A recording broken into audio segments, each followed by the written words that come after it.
Peace and love, family. How is everyone doing tonight? Thank you for joining us on another edition of the RAM Book Club, Resurgence of the African Mind, where we seek to liberate African minds one unit at a time. I'm sorry, by reading one unit of work at a time. My name is Lili La Poete Speaks, also Alima Njai by birth, of course. Family, we are reading the heavy hitter, Blueprint for Black Power, combing through, almost done. Can't believe it. Been reading it since August. But it feels good to have combed through it and to have gotten this far. Family, every week, in order to join us, you can go to LiliLaPoetespeaks.com. That's LELELAPOETE speaks.com. Go to the Blueprint for Black Power thread. Click the appropriate chapter. And if you would like to join the panel, you can click Join the Panel. Or if you would like to listen in, you can click Active Discussion link.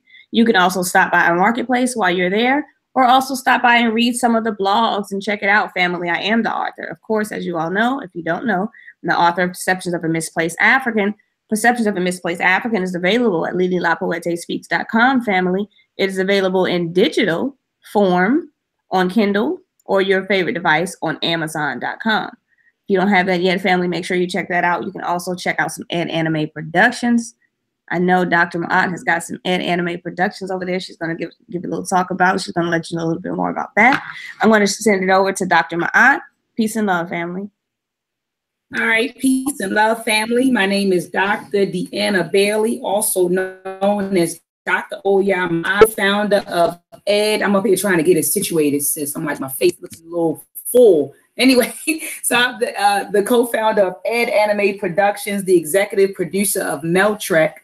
All right, Meltrek is a hip-hop animated series that teaches children history, African history, from an African-centered perspective. We have 2 films available at edanimeproductions.com. We have Meltrek Episode 1, Exploring Ancient Africa, where we take a group of children back in time to explore pre-diaspora Africa. So we take them over through the Nile Valley, we take them to Ghana, Songhai, Mali, through the Congo, Zimbabwe, and Zulu, and they learn the names of rulers. They learn the names of rulers. They learn about the culture and a little bit about the history of those places.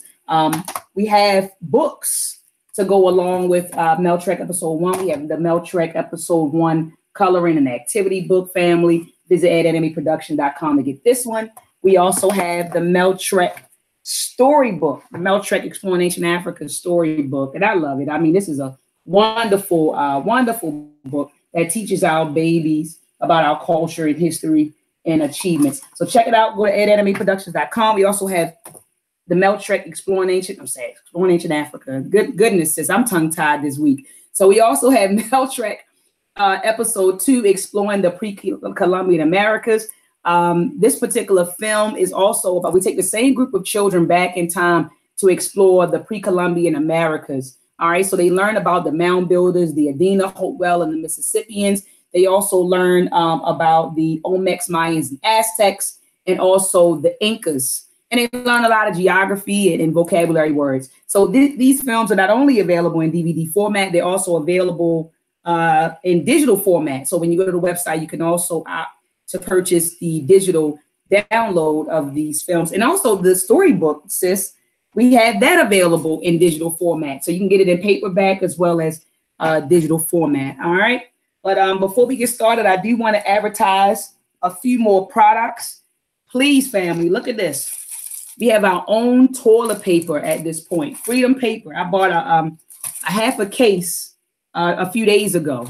All right, I normally buy it in bulk anyway, but this time I got a half a case instead of a whole case. But we have Freedom Paper. This is toilet paper that is manufactured by a Black-owned and operated company. I know the brother personally. His name is Amos, Brother Amos. And he started this company a few years back, Freedom Paper Company. You can order this from freedompapercompany.com. Not only do they have toilet paper, but they also have paper towels, rubber gloves, trash bags, cleaning supplies. I mean, all sorts of stuff, sis. All right. So please support your own instead of running to go get Scott and Charmin. Get Freedom Paper. And yes, brothers and sisters, it is 2-ply. I know a lot of brothers and sisters say, Dr. Maat, you know, is it 1-ply or is it 2-ply? It's 2-ply toilet paper, okay? 2-ply toilet paper. Tubman batteries, all right? our brothers and sisters are now manufacturing batteries, okay? So Tubman Batteries, get your battery pack at tubmanbattery.com. All right, I don't even want to open this, sis. I was so happy when I got this package in the mail. This is the first package I ordered it yet, sis. Yes, sis, I'm so proud of the brothers and sisters who created this. Named it after our great ancestor, Tubman. Yes. All right, and it says, look at this. He says, we cannot stop now. All right, so get your Tubman battery pack, Coral Oral. Visit coraloral.com. Get your toothbrushes. All right. Also, since we can't promote products without promoting Pantherwear. Holla at Brother Benjamin Njai on Facebook to get your pair of Panther wear. Doesn't that kind of rhyme, sis? Get your pair of Panther wear. I didn't mean for it to rhyme. All right. And I haven't worn these shoes yet. I haven't worn them yet. But I will. So get your Panther wear. Also, family, visit abjuwear.com. Support Brother Architect from the Army Raw Squad. All right. Get your Abju family. Yes, get your Abjuwear. Go to I have one as well, family. Go to blackpanther.com. That's BLAKPANTHA.com. Check out some of Black Panther's articles. Just released a link. Go to his YouTube channel. Also check out Aaron Knows About Africa. Awesome children's book authored by him and Sister Naomi Bradley. Yes. I should have. Oh man, where's my copy of Aaron Knows About Africa? Got mine. That's okay, sis. Yeah, you showed yours? No, I mean I have it, but I mean. Okay, cool. Yeah, I need to start pulling that out whenever we show products. All right, so I'm gonna go ahead and pass the mic to Brother T. Brother T, we missed you, brother. Haven't seen you in a few weeks, brother. How are you? Brother Tawola? Yeah, can you hear me? Hey, you loud and clear, brother. Awesome. Hey, family, how you doing? Brother Johnson too, Brother Knowles, Brother T. I'm sorry I've been gone for a couple of weeks, going through some family things, getting things in order. As they say, solving your own problems. But I'm definitely been here in spirit, and hope all is well, and looking forward to chapter 26. Absolutely, and we missed your presence, Brother T, because you normally bring it. You're like the economics guy on the wow. And so lately we've been talking about the banking system, and so we definitely missed your input, brother. But as Sister Lili Poet, Sister Alima Njai stated, man, we're coming through. We're on chapter 26. This book has 31 chapters. And so after tonight, we have about 4 or 5 chapters. 5 chapters. And then we will be moving on to our next book. Now, Sister Alima, do you want me to tell them what the next book is, or do you want to wait? No, we'll announce it at the end. Okay, cool. We'll just wait. You're going to watch to the end. Say, let me skip. Go. We'll tell them in 2 weeks, so then we'll give people. Then that'll give them a few weeks to get the book if they don't have it. Okay, cool. So we'll wait. All right, family. So, Sister Alima, do you want to kick it off? You always kick it off, Queen. All right, family. Like Dr. Maat said last week, chapter 25, we talked about the Black consumer and the economics of Afrocentrism. So I know we talked about the Black consumer power. We talked about alien merchants in our neighborhoods. We talked about the civil rights movement, Black tourism as an industry, and the power of refusal, and how we can save our dollars and we don't have to spend with our enemy. Amen, family. This week we are on chapter 26, Black-owned banks, creators of wealth. We're going to talk about creating money, historical overview of Black-owned banks, banks and bank failures, problems of administration, problems of investment, the combined deposit assets of Black-owned banks, and much more. Let's kick it off, family. We are on page 676. If you are joining us in your books, let's see here. What do I have on the first page? One of the major means by which businesses are financed is through loans made by banks. Officially, i.e., as defined by federal law, a bank is an institution that both takes in public deposits and makes commercial loans.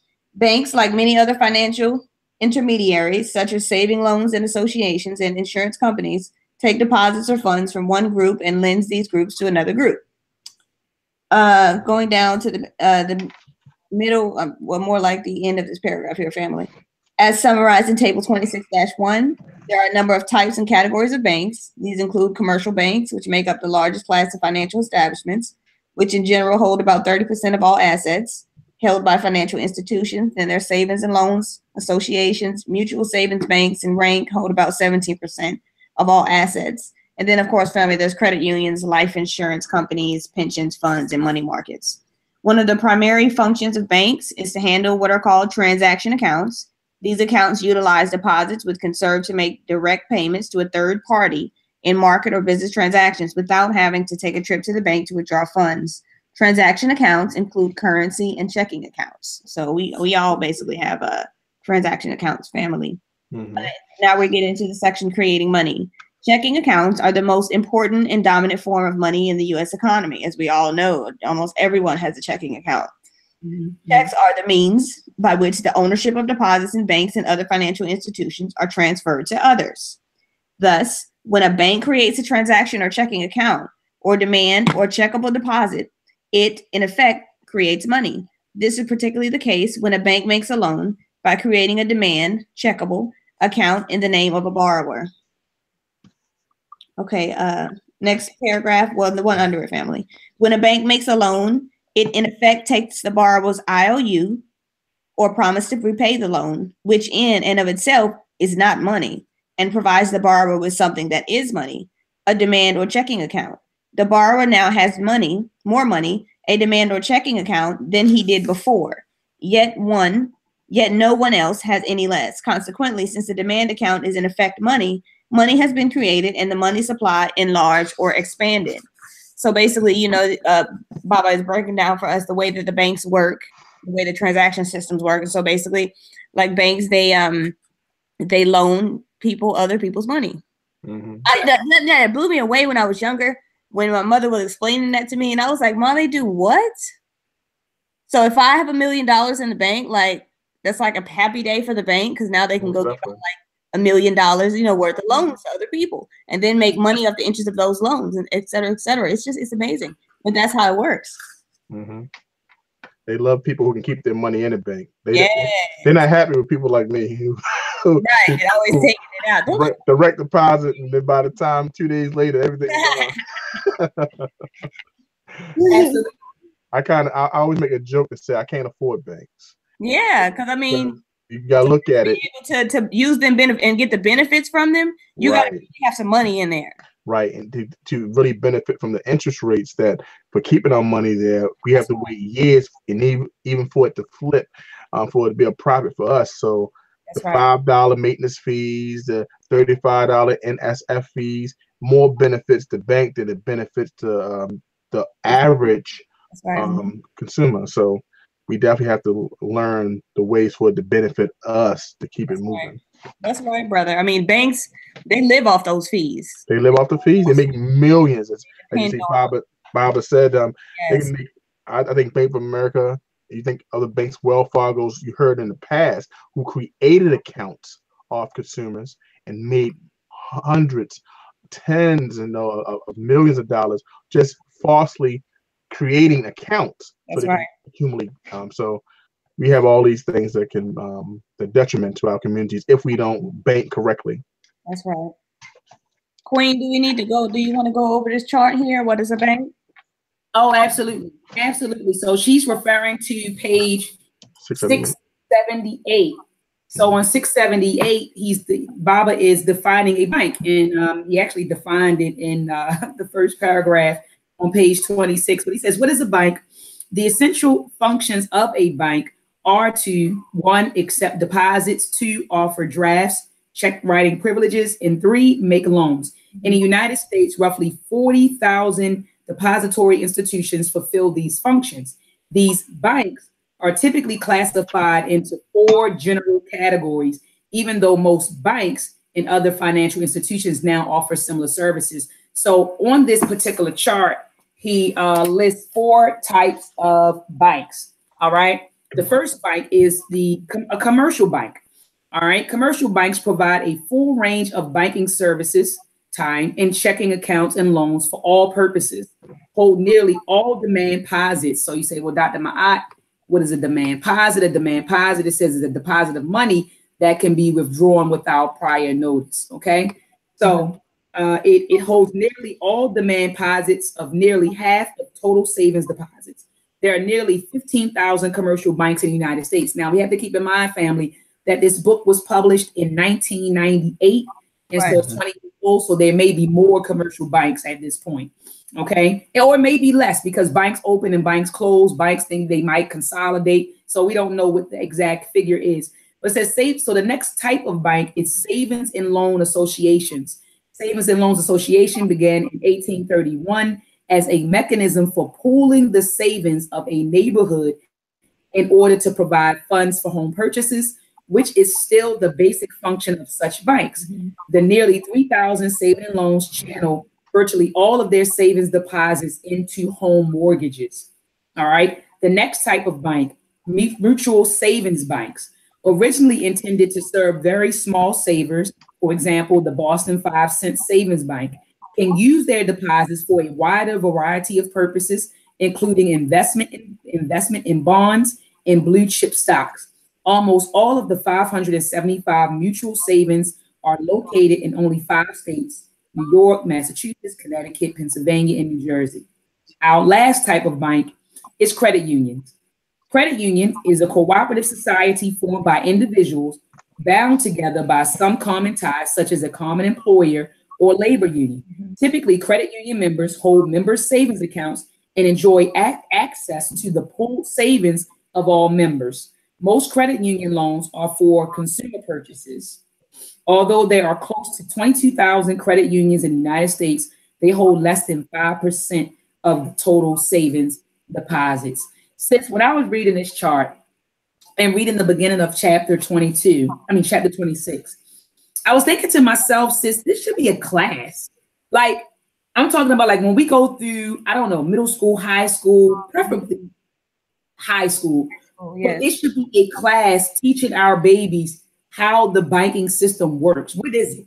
Because typically we just kind of say, you know, when they become of age, we go get them a savings account of a checking account, but they don't really know how the banking system works. Like you said, they don't know that, you know, you put your money in here and then your money is actually being loaned out, right, to other people. They don't understand what it is, sis. So I was just thinking to myself that it would be great if this was an actual class, you know, with a class that explains the different types of banks, their characteristics, and how to utilize a bank for our benefit, for a mutual benefit. So I think I agree, sis. And I think even if it wasn't a class, then parents definitely need to teach their children that at the home. But I don't think a lot of parents really understand how they necessarily work, because like Brother T said, we don't really have a lot of money in them. We just kind of use it for like direct deposit purchases and you know purposes, and to make our quick purchases, and then there ain't no money in there until the next pay period. So you know, we don't know the ins and outs of how the bank works. We can't get loans. That's about as much as we know as far as the bank goes. That's true. Right. And now understanding the investments that you can put inside the bank in order to gain interest, CDs and things that people use who have that 1/3 of their income in order to invest, in order to make it benefit, and then understanding the commercial side of it in order to use that loans in order to generate business in our community. So really, on the first level, we need, like you said, we need to understand this as children and as adults and as a community in order to really utilize what a bank is supposed to be for. And as Barbara Wilson talked in the previous chapters of how like Bank of America was used, it was basically a bank that was used for the Italian community when they came over. They utilized it, and then once they got to the point that they didn't need it, then Bank of America formed as Bank of America, but it was first called the Bank of Italy. So those ideas that every bank is supposed to benefit the community that is in. That's right. We don't know that. And a lot of people don't know that the bank is supposed to benefit you. They think that they think of a bank as like a one-way. It's like people don't typically think of a bank as a two-way street. They think of just, you know, I put my money here, and like Sister Lima said, when I'm ready to make a purchase, I take it out. I either take out the cash or I swipe my card. No one ever thinks of the banking institution as as an entity that is supposed to service the community in which they reside. Well, let's ask this question, Sister Dr. Maat and Sister Lima. Since the bank hasn't taken the initiative to educate the community, that means the bank was a parasite in the community, because all it created was fees and charges. We only been penalized but never educated on the benefits. Absolutely. Our bank never said, okay, let's go to the local community center and let's service the community by teaching them ways for us to be a benefit and us to be a partnership in their journey. Or why not send things through the mail? I mean, that hasn't gotten old. Isn't that how a lot of people open up their accounts to begin with? You know what I'm saying? You're absolutely right. Things like that because they get offers and things. And the crazy thing about it, since we're on the subject, is that most banks or most credit unions do. Why? Because credit unions are usually passed by if a family member is a member. And they love to grab the child because they know the child will soon be in a state university. So they ask the child to also hold membership in a credit union. Mm-hmm. And they usually hold classes on home ownership. They usually hold classes on how to increase your credit. They also hold classes on loans, because supposedly, if I'm not mistaken, I didn't read it in this 678, that that unions are supposed to be like, the members are also like partners, owners in the bank. But I don't know if you ran across that, Dr. Maat. I know you're talking about community-owned banks, credit unions. Yeah.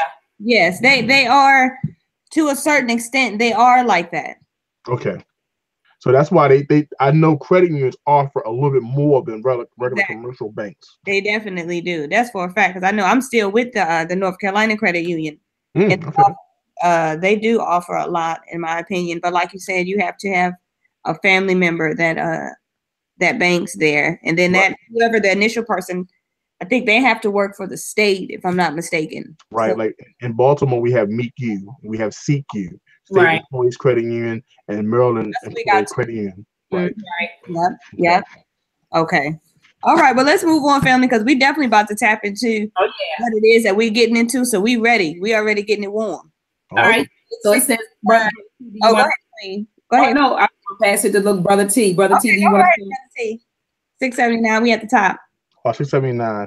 I won't do it any justice. I'm gonna read it.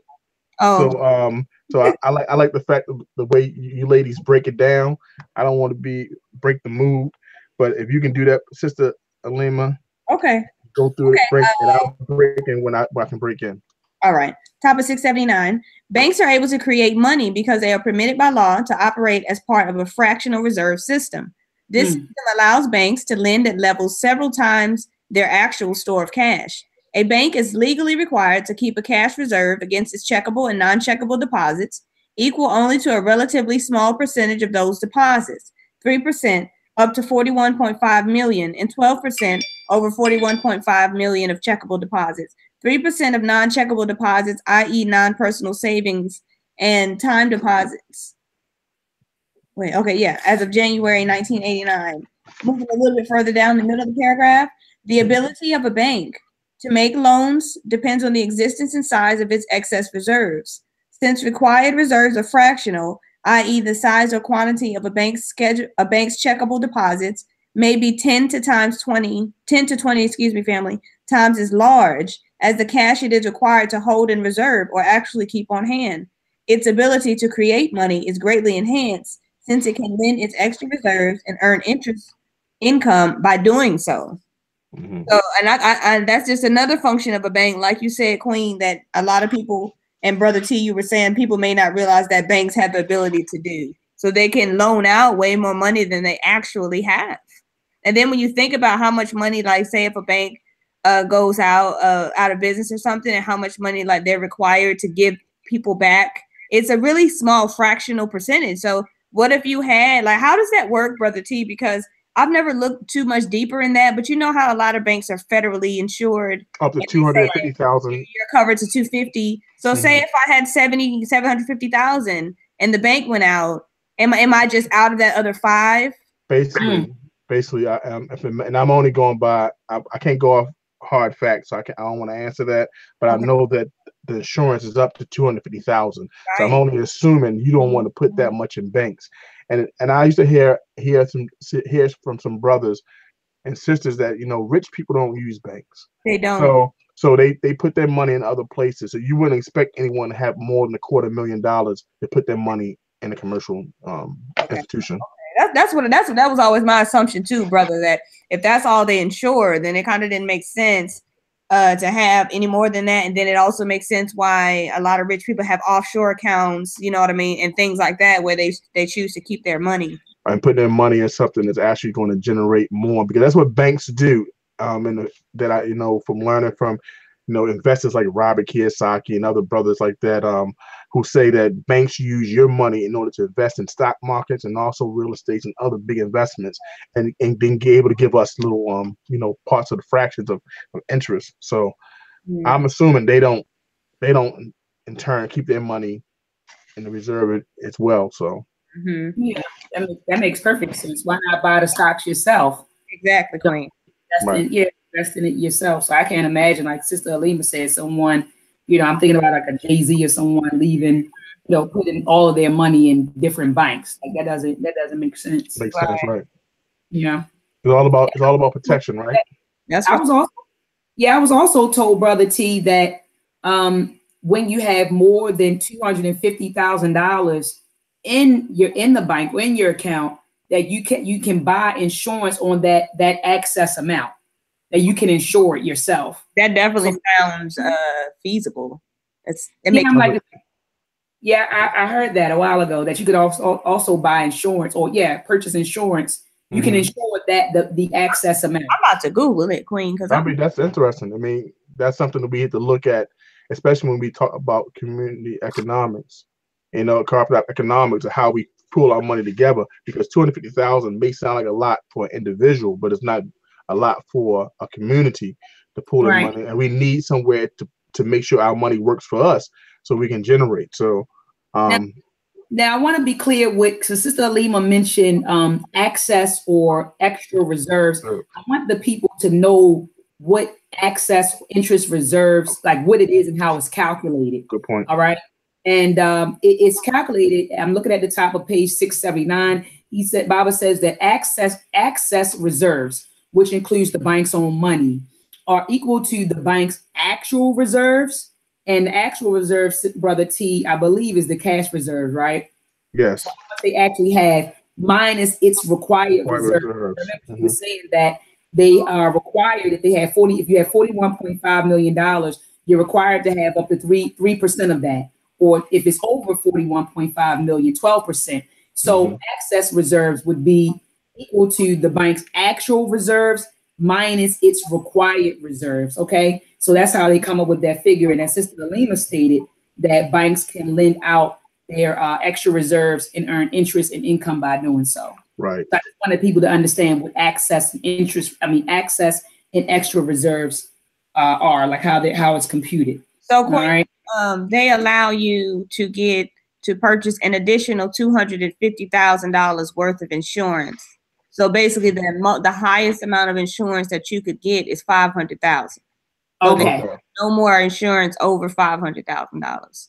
Okay, so they do allow you to purchase more insurance. You have more money, right? But the max is $500,000. So basically, the government gives you like a free $250,000. They'll cover you on that, and then you can purchase an additional $250,000. But anything over that, over $5,000, you on your own. Got you. Okay. Got you. So most banks love deposits. That's what. Right. Oh yeah, no doubt.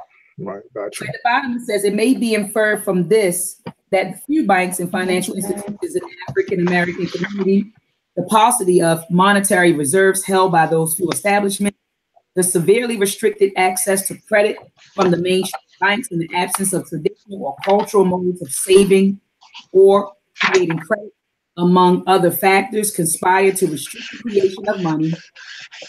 Brother T, let me highlight. Let me. Okay.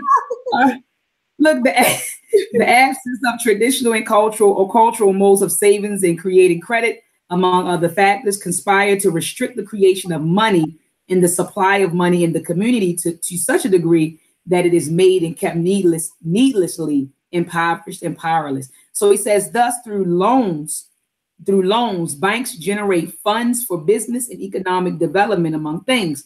Consequently, a paucity of banks, so he's saying a scarcity of banks, of bank reserves, other restrictions, regulations, and constraints on banks are directly related to the business and economic development of communities they serve. So are various banking practices undertaken by banks themselves. All right. So he says, in other words, it is through banks and other financial institutions that a community of lenders, i.e. depositors, makes money available to its individual or organizational members and other borrowers to pursue personal, social, and economic ends, including the establishment, maintenance, and expansion of business enterprises and activities. Many businesses are established, maintained, and expanded through the use of other people's money, as Sister Alima said earlier. So let me show you guys this really fast. Last week, Sister Alima and I showed you this chart. This is in chapter 25 of Blueprint for Black Power, maximization of Black resources. So in this chart, Dr. Amos Wilson is showing you how there's a dependent, how the economic development of the community, businesses, households, products, and markets, all of these things are intertwined. The banks, all of these relationships are intertwined. So for example, he says resource markets, banks, credit unions, investment groups, SUSU, family, social, financial institutions, okay? They can take that money, dump it into businesses or send out loans to businesses, right? There's businesses, wholesale distribution, manufacturing, professional services, construction development, real estate. So they can take that money, dump it into businesses. These businesses can take that money, produce products, commodities, retail, exchange of money for goods and services, okay? Then that money can be dumped into households. Look at this, consumers and human and non-human capital resources, all right? So it says land, labor, capital. So there's a relationship, family. And so he's given us a chart or a blueprint to show us how to maximize our Black resources. Exactly. And a huge part of that is ensuring that we deposit our money into the banks, our own banks that are owned and operated by us. And they can take this money and dump it into the community, our businesses. And the businesses can create products, right? And all of this money can continue to flow throughout the community. All right. So I just wanted to. You know what, sis? I'm glad I'm glad you pulled that up, because if you look at it from a sense of look at it from their banks and take away the Black and put the white and then see what we're doing, and you can see the flow of how we're giving our money and making, you know what I'm saying, and making them wealthy. Absolutely. Can we ever ask the question to our Black banks that can we see exactly what they are putting back to our communities? The reason why I make that statement is because they found out that banks like Bank of America, Wells Fargo, and other banks were not giving a very small percentage of African Americans money for loans due like the Obama administration. So, and now a lot of home ownership was going through that time as well. So they have to also like audit the banks to make sure that that flow is actually happening. Or can we ask the question, how likely will it be for the bank to assist us in our endeavors? You know, do you think that would be wrong when we apply for Harbor Bank here in Baltimore and other banks abroad, like in North Carolina and abroad in Atlanta, questioning the banks, hey, how much are you giving back to the community? So we can definitely hear that and continue to support and continue to pool our money and supplies. But they don't really have it to loan, because I mean, from what Dr. Amos Wilson says, even in this book, he said that a lot of the Black banks that they only receive about 3% of the 3% or 3 cents on a dollar of the Black consumers' money. So a lot of us don't even bank. It's like going to them and saying, what can you do for the community? But they don't even hold the majority of our money. to even say, I mean, they can say, well, look, if you guys, you know, deposit X amount of dollars, then we will in turn give out X amount of loans, you know, for personal loans, business loans, and blah, blah, blah. Like, this is our plan. But to say this is what we're doing, I mean, I don't know, Sister Alima, because it will be an education portion. Black banks. It will be an education portion. I think that's what we discussed in the beginning, because a lot of families do not know the purpose of a bank, you know. So, and understanding that we would go to a bank hoping that the bank would, you know, support us in our endeavors, and we also put money in, the bank will grow, money will grow, and our lending opportunities increase. I'm just asking, would it be, do you think it would be an issue for any person who has an account of a black bank to say, hey, how we benefit the community? I don't see it often. You know what I'm saying? That's why I'm asking that question. No, I don't think anything is wrong with the question. And I think that if they couldn't answer it, then that would be an issue as far as being enticing people to want to get an account at the bank. I think that black banks, especially being an extreme minority, have an even bigger responsibility as far as marketing themselves. That's one thing I look at, because the question, we didn't grow up with the mindset that we should support our own, you know, for the majority. So majority of us is not going to automatically think, when I go get a bank account, let me make sure it's at a black bank. Sure, let me just run the Bank of America or Wells Fargo or something to get an account real quick. You know what I'm saying? Because that's just not going to come to our heads. If we don't see them advertised anywhere. They don't come out in the community. You don't hear them on the radio. You don't see them on the TV. You won't know they exist unless you're like a conscious type of person who wanted to know. And I bring that point up because most banks that benefit the community or the consumers are in the communities. We have Harbor Bank here in Baltimore. There's only how many? If you correct me, Dr. Maat, is it 2 in Baltimore? Yep, 2. Now I'm gonna tell you, one of the main offices is downtown Baltimore. That's not in the black community. You understand where I'm coming from?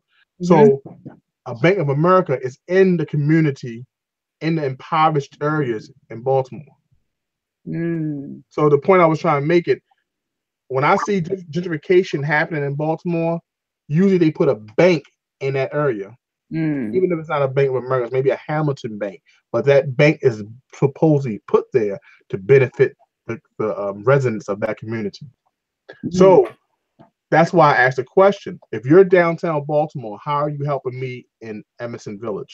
Oh, so now I get it. I get what you're saying now, T. It's all about your location, because a bank, like you said, is supposed to be a community venture. That's the point. Community venture. Why would I invest in something that's outside of my community? That's the whole point I'm trying to make.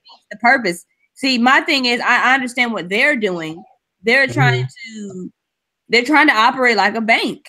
You know what I'm saying? Instead of operating like a black bank, because a black-owned bank can't operate and can't have the same mindset as a regular corporate type of credit union or any type of bank. Our needs are different. You have to have the mindset that you want to do this for the betterment of your community, because if not, you will go build your building and put it downtown. Right.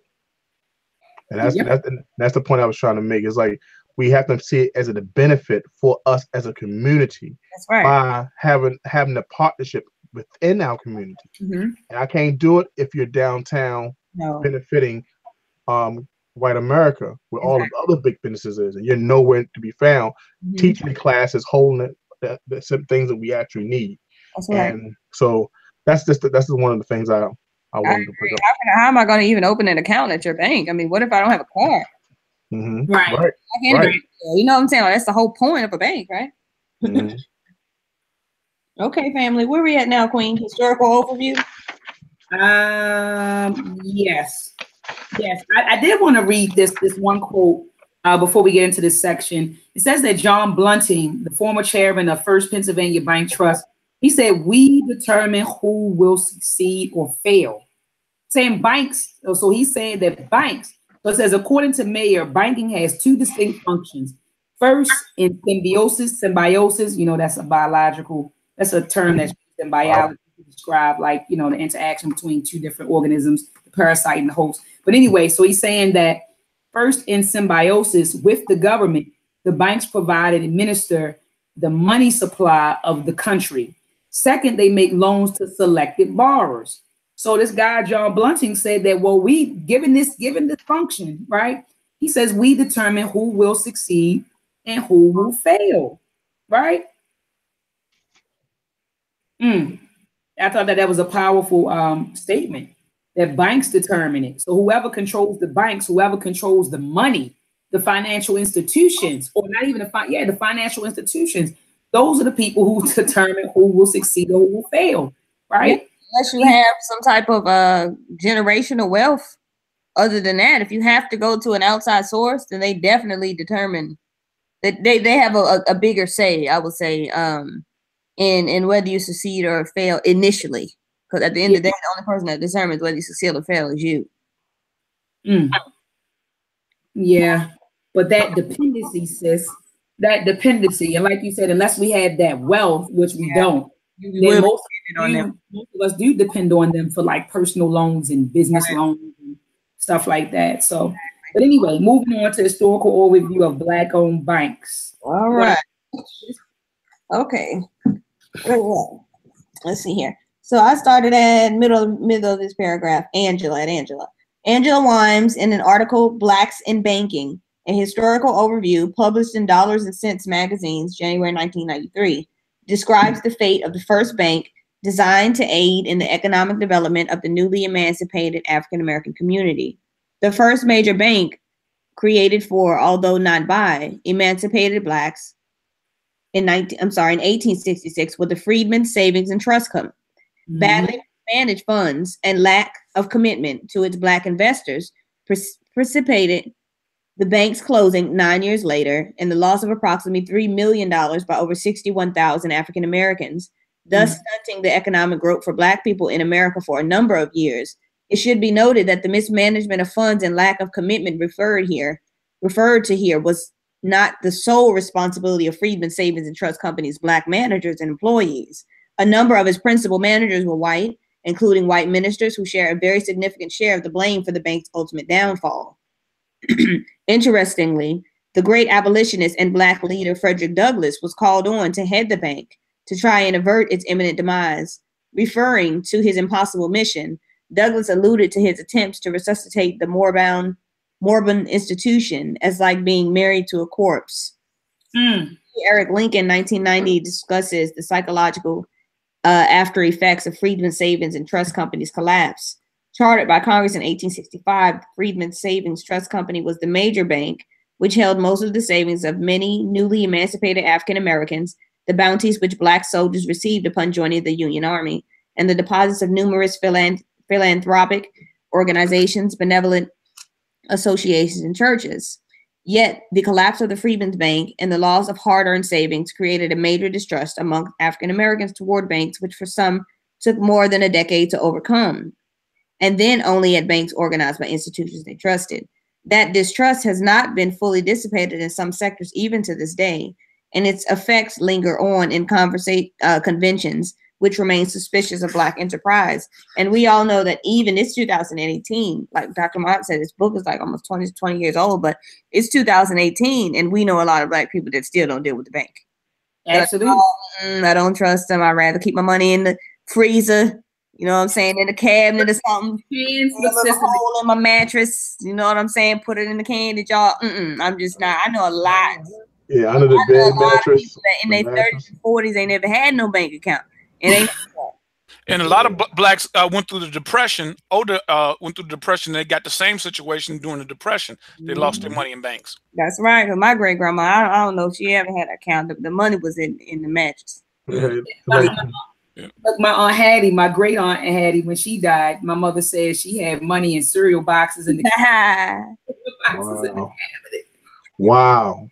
I thought it was a rumor. No, it's so true. I'll never forget. I went to my homegirl house and I'm looking I was looking for something, and I opened. Matter of fact, it was some waffles because she said, "Go fix the waffles for the kids." So I opened the waffle box, and so I'm looking, and so it looked weird. So I go ahead and open it, and I peek in there. I said, "Sis, you got money in the waffle box?" Wow, that's crazy.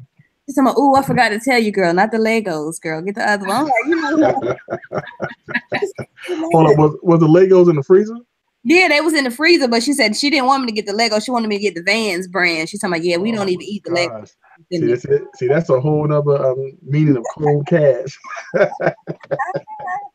Oh, wow. Some suspicious people now. We don't play. I understand that. We got a right to be. Right. Oh, yeah. With all the things we've gone through. Okay. Absolutely.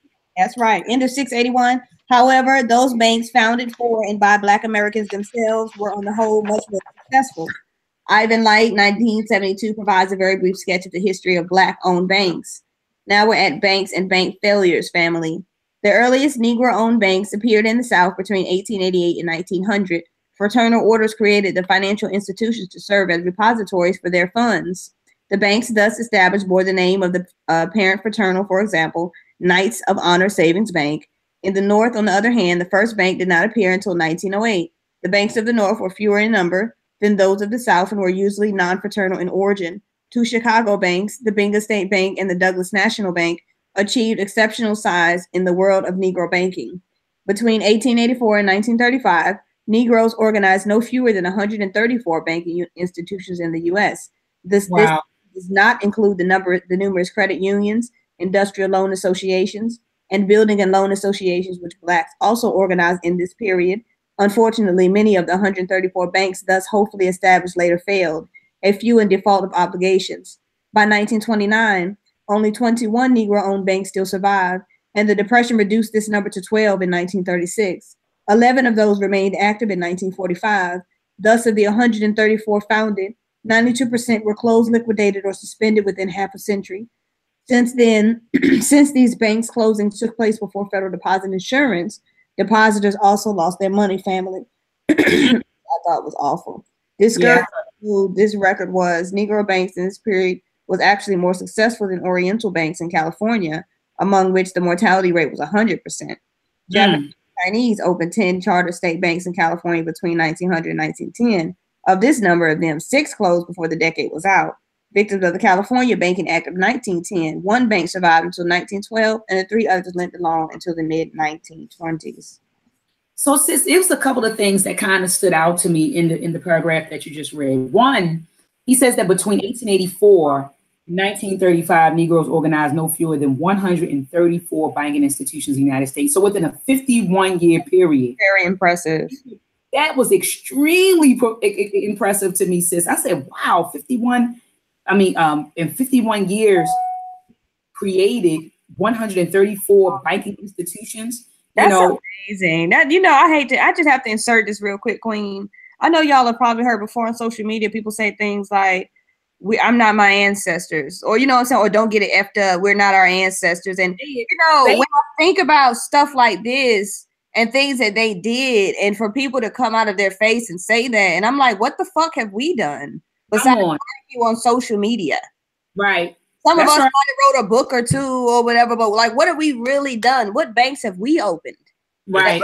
Say that we've established for this generation. The Black banks that are here, they were already here. We didn't do that. You know what, sis? When people say that out of their mouths, I wanted to tell you aren't your ancestors. You aren't. Damn right not. You really aren't. You don't have the heart. Humble your damn. Yeah. You're not. You don't share the same value system. You don't have the same spirit, the same heart, the same job, the same commitment at all. So when you say stuff like that, I want to say, you know what, you're right. And when I say them, I'm talking about people that with that mindset. That's no, right. You're not your ancestors. Exactly. No, you're not. Don't get it messed up. We not. They had definitely much more aggressiveness for a come up collectively. Yeah, they wanted to come up because they understood that, like, they understood who the enemy was, and they understood at the end of the day, we got to make stuff shake for us as a collective. Like, they got that. We don't get that. We get that in small spurts, but as a collective, we don't. That's why we don't accomplish things like open banks. Maybe because there were forced segregation during that particular time as opposed to today. Yeah, segregation definitely has something to do with it. But It had something to do with that's almost like having your back against the wall. You got to do something. Right, right. They realize, hey, we have to build something. So, and it was all, and I believe when they built it, it was for the future. It just wasn't for them at that present time. It was something that they wanted to put into so it can be for the future ahead. right. I just have that belief that it wasn't just for themselves. I agree. So that's Yes. that's, I agree because a bank is a prolonged vision. That's something that you foresee being around for a while.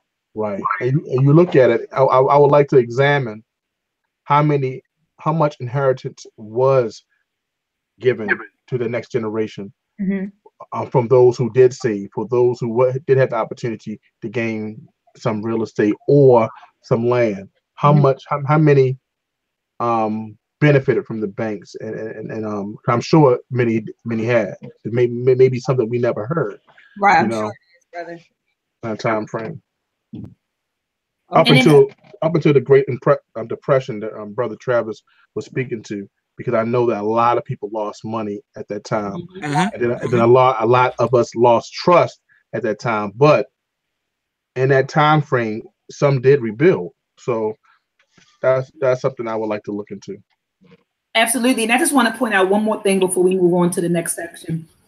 And Baba also says, discouraging though this record was, he said in the previous paragraph that 92% of the 134 banks that were founded closed. He said, but discouraging though this record was, Negro banks in this period were actually more successful than Oriental banks in California, among which the mortality rate was 100%. So we look at that number and we say, oh my gosh, they founded 134 banks, but 92 were closed. But during the same period, in comparison to other groups of people, we did well. We did exceptionally well. It says that they had a 100% mortality rate. So even during this particular period, we still excelled. And so I just wanted to kind of point that out in this particular section.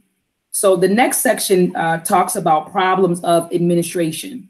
And I mean, we don't have to read the paragraph. I know that, there were three major problems that he mentioned in this particular subsection. He said that there was a lack of highly trained and competent staff at these different banking institutions. Another issue was the mismanagement of funds. The third issue was, he called it official venality. All right. So people were taking bribes and all sorts of stuff. So these were the issues that plagued the Negro-owned banks. And he said it also afflicted the banks that were operated by other people, Chinese, Japanese, and et cetera. All right. So problems of investment. Okay. So he says, in addition to the administrative problems of incompetence, mismanagement, and official venality, Negro banks also suffered from purely economic difficulties. Indeed, A.L. Harris regarded the administrative problems as epiphenomenal. In his view, insoluble economic contradictions would have condemned the banks to failure, even had they been managed with exceptional skill instead of exceptional ineptitude. The unavoidable weakness of all Negro banking, according to Harris, was the external need to find profitable employment for capital and the chronic inability of banks to do so because of the inability of Black communities to support that capital. Because of the contradiction between the bank's need for profitable investments and the lack of investment opportunity in the ghettos, Negro banks were driven to make systematically unsound investment in ghetto real estate, faltering fraternal orders, unmarketable securities of fly-by-night enterprises, and unsecured loans to individuals. These investments temporarily propped up the tottering banks at the same time that they were virtually guaranteed ultimate failure. In this manner, the basic structural weaknesses produced a suicidal investment policy. All right. So they also failed. Because of the lack of investment opportunity. All right. So at the bottom, I'm at the bottom of, well, not even the bottom, top of page 684. Baba says it is encouraging to note that of the Black-owned banks which survived the Great Depression, he says 5 are still operating today. So he named 5 banks. the Consolidated Bank and Trust Company of Richmond, Virginia, Citizen Savings Bank. And I believe, Sister Alima, Citizen Savings Bank is in Atlanta. Is that correct? That bank's about 6 minutes from my house. Yeah. Citizen Savings Bank. So I'm proud. Salute to those brothers who just came in. Or the chaos. Okay. All right. He muted his mic. So, I read this and I didn't know that they were around during the Great Depression and still survived and not only survived, but they also thrived. So shout out to Citizen Savings Bank and Trust. But they said they had one in Nashville, Tennessee, Mechanics and Farmers Bank of Durham, North Carolina, First State Bank of Danville. Are they still around? Mechanics and Farmers Bank in Durham? I know the last time I was in Durham, that was a few years back, but that bank was still there. Excellent. It says First State Bank of Danville, Virginia in 1919, and Citizens Trust Bank of Atlanta, Georgia in 1921. It should be kept in mind that the failure of many Black-owned banks were paralleled by the failure of many white-owned banks at the same time and much later. In fact, when white-owned banks failed in the 1980s, then the number created between 1888 and 1934. All right. So, do you know Harlem's Bank? Whatever happened to that bank? Y'all remember that bank? I might be a little young to remember that one. But I feel like I remember reading Harlem's National Bank journal about that bank though when I was in school. But I don't think that bank is still open. I could be wrong, but I don't. I heard of Harlem National Bank. Double check, brother. Okay. Yeah, I want to know if that's still open. A long time ago when I read that was probably like 2004. So I don't know.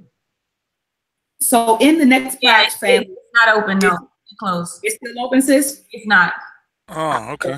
Close.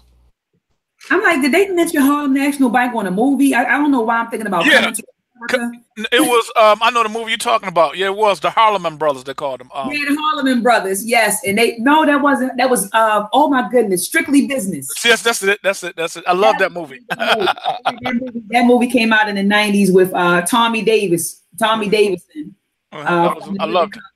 And yes, you're right. It was the Harlem Brothers. Harleman Brothers from Harlem Bank. That's right. So that's where I heard the name. I'm like, that name sounds familiar, but it was on the movie. They mentioned it on the movie. Holly Berry was in there. Yeah. Yep, Holly Berry and Tommy Davidson, and that's one of my favorite movies too. Strictly Business. But I'm not going to read this entire box, family. We're looking at box 26-1. It's called Capital Accumulation. But I don't know, sis. It's not that much. What do you think? You want me to summarize it? Yeah, summarize, Queen. Okay, so basically, in the beginning of at the top of the box, he's just reiterating the purpose or the functional roles of banks and financial institutions, okay, and the roles that they're supposed to play in the creation and distribution of wealth. All right. He goes on to say that basically that banks use other people's money, as Sister Alima stated earlier, that they use other people's money. People who have been induced by various means to deposit their monies in the banks in the first place to help make certain other people and the owners of the bank as well wealthy by supplying them with and permitting them to invest for their own benefit the monies the banks have collected from their depositors. Okay. So he says, thus, the key to achieving wealth is to discover and execute some means of accumulating and controlling other people's money. So we have to remember that, family, that is how banks create and distribute wealth, by using other people's money, taking that money and giving it to other people. Okay. So he's saying that the key to achieving wealth is to discover and execute some means of accumulating and controlling other people's money and using that accumulated money to increase one's own money supplies. That's what banks do. All right. So he says banks, insurance firms, investment companies, the selling of corporate shares, taxation, outright robbery, sales of desirable commodities, and so on are among the means an individual or group use to gain access to other people's money.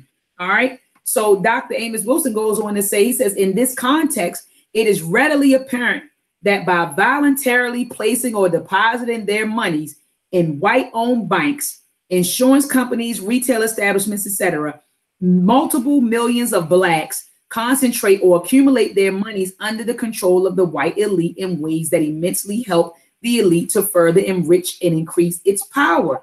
This increased wealth and power is then used to dominate and disempower blacks themselves. So essentially, Dr. Amos Wilson is saying that we are financing our own oppression, family. So we put our money in these when we put our money in these institutions that are controlled by Europeans. He's saying that we are allowing them, they're taking our money to enrich, thus empower themselves. So essentially, we're committing economic suicide every time we do it, and we're financing our own oppression. So Bible closes by saying that if African Americans are to gain access to and control wealth in order to make the most effective use of the social power derived therefrom, they must accumulate the monies in central institutions, which are controlled and owned by themselves. These institutions must judiciously provide primary access to the accumulated wealth of African Americans, to other African Americans, to the people who are the sources of their wealth to begin with, and to other African American institutions who will use the community's collective wealth to enrich and empower the community itself. I bank my Black-owned company at Anime Productions. Look, brother, here it is, Tawala. At Anime Productions. I don't know if you can see my name and the company. We bank Black. We bank with Harbor Bank, a Black-owned bank. Not only do I bank Black, with our business account is with a Black bank. Even my personal account, you see my name. Oh, I'm trying not to show the number. Also, even my personal account is with Harbor Bank. So I bank Black. Well, I bank Black. Doctor, if you put a tape over that, it'd be easier to show. So keep your finger on it. I'm good, brother. Yeah, it'd be better. So people say, "Oh, okay, that's a real bank." Absolutely. Yeah. You can Google it. It's a real bank. I kind of tuned very late, because I tonight I was trying to think to help you out more, sisters, than like last week, because I was over with some friend that had the book and said this is like a lot of reading, and then like it could be energy to do it. That's why try to even participate tonight to take some pressure at least. I came very late, so I'm just gonna sit back. If anything, I'll probably time in briefly. Oh no, we appreciate you, brother. We appreciate you joining, my brother. But yeah, we have the bank Black, family. We have the bank Black. I mean, let's think about it. Now that we understand how banks work, right? How banks work. It's I don't want to say stupid, brother T, so I'll say asinine. It's asinine to say, okay, I know how the banking institution work. Let me continue to put my money in these white controlled institutions. Like, that's crazy. That is crazy. And especially when you see that these banks are not helping us in anything. It's not giving us any loans for homes, any loans for businesses. They're not giving us any. It's not helping our communities at all. As you see, banks are getting caught up in all types of frauds, all types of things, and it's just not benefiting us in the long run. So I agree with you, sister. Exactly. And just tying up what the brother was saying is that that's like Michael Jordan, who's my favorite basketball player, and I think is the greatest basketball player that ever played. But I mean, as far as business-wise, he's very successful, but he's a good example of we need conscious Black people who are successful to a level of business like him, like Oprah Winfrey's, who will invest in Black communities. So yes, we do need to back Black businesses, but we need those who are conscious Black businesses that we need. Absolutely. Absolutely, brother. I couldn't agree with you more. We need to support conscious Black, because like you said, I mean, if you own a conscious Black business and we're supporting you, you're just taking that money and depositing in white controlled financial institutions and helping them. So you're not really helping us any goddamn. Michael Jordan lives in a white community. You can live wherever you want to. If that's the kind of house you want to have, you can have the house that you want to. But his function, his daily function, is like a white man. If you really look at it, it's not really a way in which that he's trying to do anything, with his resources, in the Black community, or help additional Black businesses that can evolve. It's just not a winning situation there. And we have to do this. I mean, I noticed this is kind of, it's in the same topic. I have a good friend of mine who owns a barbershop, But when he first started, back when the day when Brother T had hair, I used to go to him. But he used to be a barber, one of barbers in a barber shop. He started his own barber shop, and in about 5 years, he wound up buying the corner store on the block. The corner store had an apartment building that was attached to it, which had 6 units. Underneath those 6 units, it was 2 storefronts. He bought those all of them. So he said, I need black businesses in them storefronts. He bought the corner store that used to be sold by the Asians in our community when we was younger, that we used to go to. And the same gentleman bought a house two blocks away from McCullough Street, which was now his home. And we always have a comment when we was growing up. He says that, hey, I can't take my money and take it to Neiman Marcus. So when I made my money, I made sure I invested in the block that we grew up in. And that's one thing that I'm gonna say his name, Antoine Dow, and because Antoine Dow has definitely took that mindset of not taking the money that he made from the years of cutting hair. He definitely made low income homes where people could afford in our community, and also opened up a Moon Blue sandwich shop, which he names all the sandwiches after our ancestors. So and it's Moon, and I mean the brother did exactly what that was needed. He didn't take his money and moved out the community. He took his money and made it work, and made the community work. So excellent. That's one of those opportunities that brothers I see. Hey, he took his money and put his money where his mouth is, to actually build up the community in the Jewett Hill, McCullough Street area.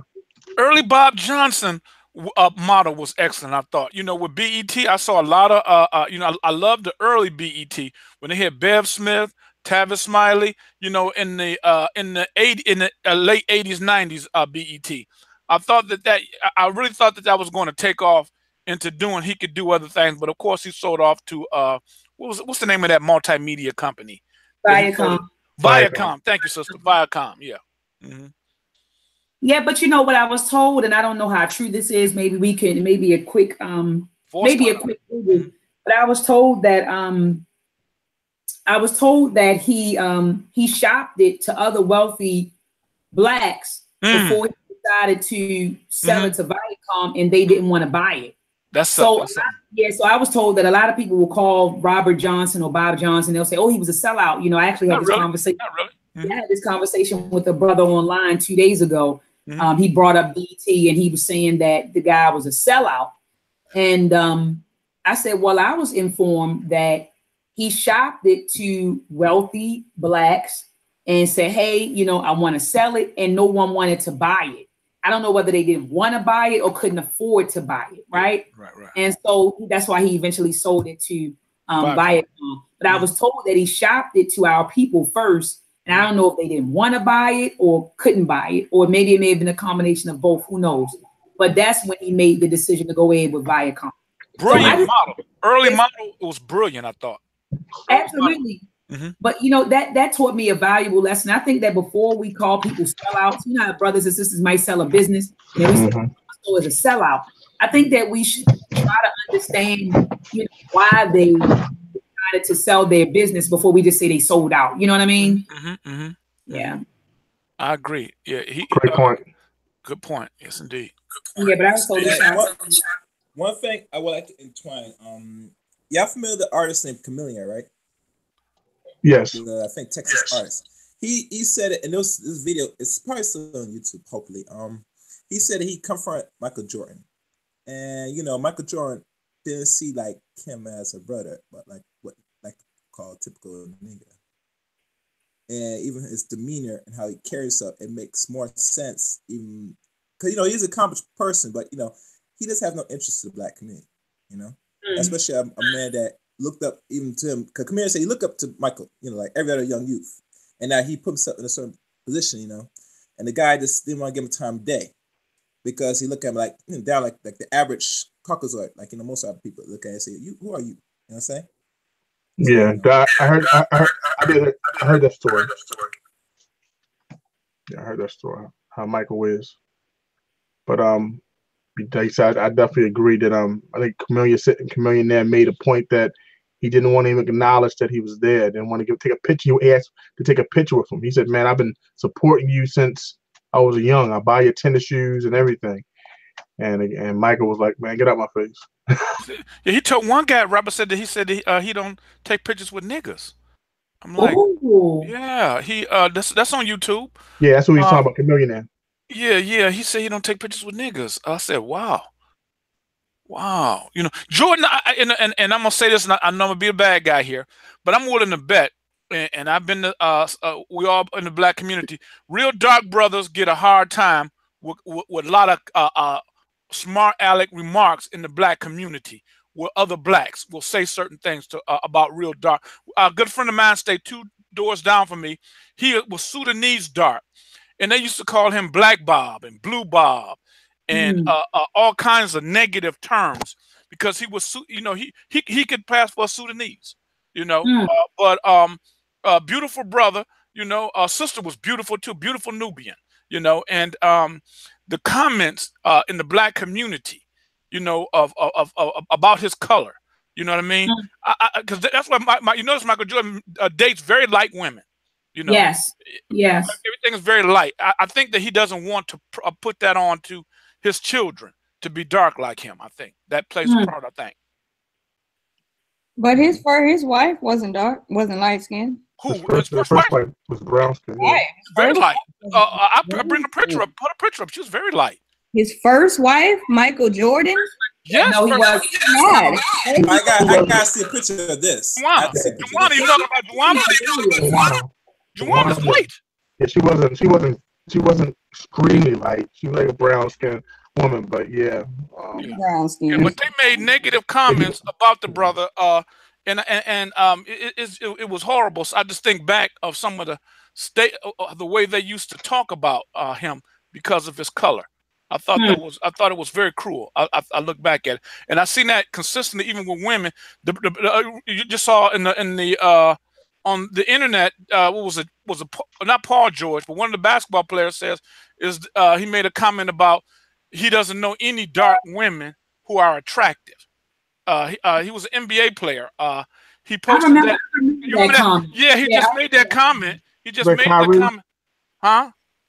Was that Kyrie who said that? No, Kyrie was one of the ones that said it, but it was another one more recently, another basketball player who made the statement that he doesn't know any women who of dark color that's attractive. You know. But you know what, brother Travis, you know, when I hear stuff like that, I mean, we gotta remember that we are mentally sick people. Yes. We need to understand that. So like when I hear comments like that, you know, it just makes me think of different nosologies that were proposed by people like Dr. Naeem Akbar and Azibo and Dr. Kambon, who talked about how we suffer from these different psychological like, you know, anti-self. Chaos, you had to be okay. So anyway, anti-self disorders, alien self disorders, self-destructive disorders. So we are mentally sick people, and I know folks don't like to hear that. That's true, though. That is true.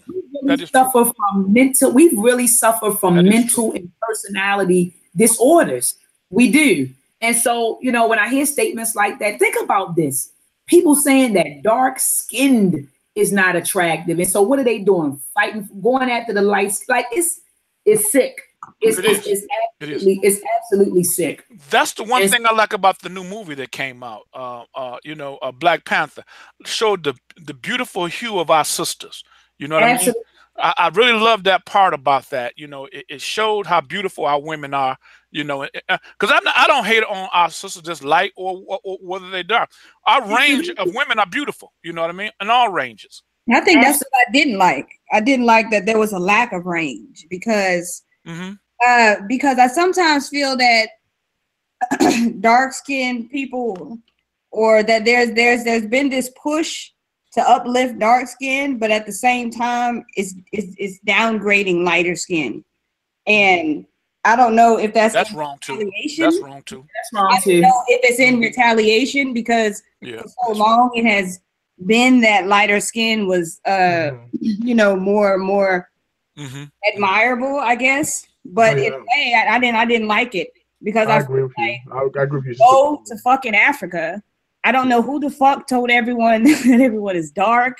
No, they're not. South Right. Africans are not dark. No, You know what? not South Africa. It's Africa in general. Like In general, right? It has so many shades and hues. You're not going to go to one fucking country and everyone's the same hue. But like do you think, you're not. You're going to find light skinned people in West Africa, East Africa, South Africa, Central Africa. I didn't agree with that. Do you think that because, and I'm going by the based off the movie, Sister Lima, that Wakanda was supposed to be the only non-colonized country on the continent, it wouldn't be that mixture?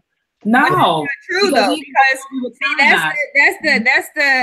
that's the negative perception that for some reason that we have acquired in our minds is that lighter skin equates to colonization. That if someone has a lighter hue, that it equates to somehow them being mixed in some. I'm going by. That's why I say I'm going based off the director and the creators of the movie. They would project that a more dark skin hue, meaning that there was no mixture, not understanding DNA, not understanding, you know what I'm saying, us moving, migration and things of that nature. But when I looked at the movie, not understanding and never hearing of Wakanda, never read any comics, I understood that it was supposed to be an uncolonized area in Africa, so they only would mix with each other. That's why I thought they was trying to portray. Okay. So that's why I made that point. Okay, I see what you're saying, brother. All right, y'all. So let's move on. We didn't went to light skin, dark skin. Then we were talking about black bikes. And we colorism in the black community. We started discussing colorism. So anyway, the next section, the combined deposits and assets of black-owned banks. So there's a chart that he provides us with on page 687. So family, for those who do not have the book, you can rewind it back. You can rewind this video back and examine this chart on page 687. But it's a chart that provides us with a summary of a financial summary of the of different black-owned banks in 1993. So this is old, family. This is about 25 years old, and he provides us with the number of black-owned banks, the number of their employees, the value of their assets, capital, deposits, and loans. All right, so I'm not going to read through this. This stuff is stuff is really old. But anyway, I am going to read the bottom paragraph. It says, according to the Minority Bank Monitor, so this was a newsletter that was published by Creative Investment Research of Washington, D.C. in 1992. He was saying that this time, the net income of all 18 black-owned savings and savings associations amounted to $4.1 million. And he said that their total assets were approximately $1.2 billion, and their total loans were $945 million. And it says their total deposits equaled about $1 billion, $1.03 billion. It says that the total deposits in Black America's 36 commercial banks amounted to $1.9 billion in 1992. At the same time, these banks held assets of $2 billion and made $903 million in loans. On a whole, profits at Black-owned banks rose from 7.4 million in 1991 to 14.7 million in 1992. So he says, thus, the total assets held by Black-owned banks equaled $3.2 billion, with deposits equaling $2.93 billion. The combined assets of the 25 largest, I'm sorry, I missed my place. The combined assets of the 25 largest Black-owned commercial banks equal $2.8 billion in 1992. The 25 largest Black-owned banks loaned a combined $1.5 billion in 1992. The three largest Black-owned banks include New York City's Carver Federal Savings with assets of $320.9 million, Washington, D.C. Independence Federal Savings Bank, $239 million, and the nation's largest Black-owned commercial bank, Chicago Seaway National Bank, $202 million. So from this, he's saying that we can infer from the foregoing statistics regarding Black-owned banks that the economic and social health of the African-American community is puny indeed. At this point in their development, Black-owned and financial institutions, right, certainly are not in any position to, are not in the position to any very significant extent to determine who will succeed and who will fail in the community. While they provide needed services and are the seeds for the future growth and financial power of the African-American community, their small numbers and inadequate levels of assets and deposits, along with other legal and fiscal restrictions, do not allow them to play a major role in the economic expansion of the community at the present time. So he's going into the next section at the top of page 689. He's going into the reasons for inadequate assets and deposits. And he's saying that the most obvious factor contributing to the rather low reserves of Black-owned banks, which places a severe restraint on their ability to lend money and fund the economic growth of the African-American community, is the failure of the largest percentage of African-Americans to deposit their money in them. All right. And then here he says that we very roughly estimate that on the whole, Black-owned banks hold considerably less than 3%. He said, i.e., less than 3 cents out of every Black bank deposit dollar of Black money on a deposit. So they only own 3% of the Black wealth. Okay. And, he's going into saying, he's talking about how even if we were to, even if we didn't use these Black banks as our primary account holders, he's saying at least open up a second account with these Black-owned banks, because that would even allow them to start, utilizing those monies to create wealth in the community. Okay. He's going on to talk about the location of Black banks and how they aren't spread out. And he was saying that this may be a reason for inadequate assets and deposits, but this has changed because now we have online banking. So you don't have to, like, I can open up an account with Citizens Bank in Atlanta right now online. I don't have to be there. So, he mentioned location, but again, this book was written published 20 years ago. So this has changed because we have online banking now. So you can open up an account with any bank anywhere in the world at this point. I thought this was a powerful statement at the end of the page. He says that Walter Grady and Jacob E. Dickinson, the president and CEO and chairman of Chicago Seaway Banks, respectively, stated that Polish go to Polish banks, Asians go to Asian banks, and Blacks go everywhere else. So again, family, we have to support our own. We have to support our own. So can someone take it at the top? I'm at the top of page 690. 690. Okay. So somebody. If Black depositors increase their deposits with Black-owned banks by even 5 or 10% of their total deposits, these banks as well as community will benefit phenomenally. That is, if Black depositors place 10 to 25 cents of each dollar on deposit with Black-owned banks, the deposits held by the banks would increase fourfold to approximately 27 billion. Thus, even if Black-owned banks were utilized primarily as second depositories, Black consumers and institutions, their financial reserve resources would expand rapidly and significantly. Did you just read that, or did they just repeat it? Yeah, I just said it. I was just thinking it and said it, and he. Okay. Oh well, all right. Yeah, I was just thinking. Let's see the middle of the next paragraph. Thus, the presence of a significant number of competitive Black-owned banks and financial establishments in the marketplace can, in effect, lead to the greater satisfaction of Black consumer and community financial needs. As Black-owned financial institutions increase in numbers, size, and influence, their ability to participate in the mainstream financial and commercial marketplace will be vastly enhanced. This can be achieved through their increased ability to invest in larger white-owned institutions, corporations, and other financially productive establishments. To gain significant equity and ownership of mainstream business establishments, value real estate and services, as well as access to highly lucrative financial activities that are now virtually closed to Black financial institutions and business persons. In the global context, a robust Black-owned bank and financial establishment would do much to empower the African-American community to influence U.S. foreign trade policies in favor of the economic and political empowerment of all Black nations and communities across the African diaspora.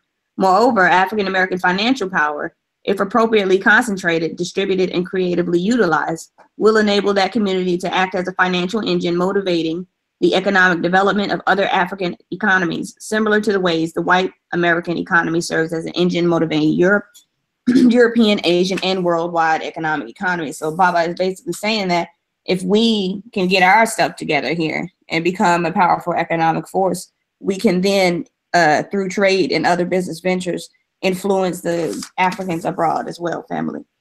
Now we're into Black-owned banks and capital levels. I didn't have anything in the first paragraph. The second paragraph, this suggestion is made in light of the possibility that government grants to and its creation of community development banks could create competitive problems for community-based Black-owned banks. Exclusive grants to community development banks, loan funds, and credit unions financially empower them to directly compete for the same target population served by Black-owned banks.